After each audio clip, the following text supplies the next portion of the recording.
さんこんにちは。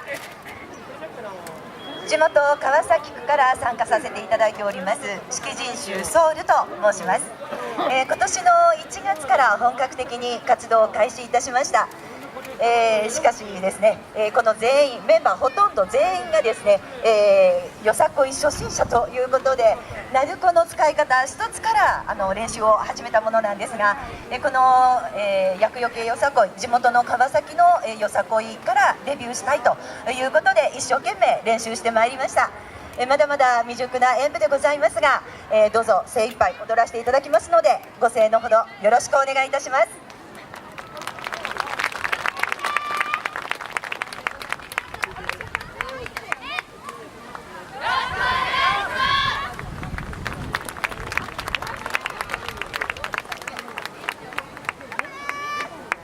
それでは参ります。式人衆ソウル夢花火。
ありがとうございました。エントリーナンバー15番、式人種ソウルの皆さんの演舞をご覧いただきました。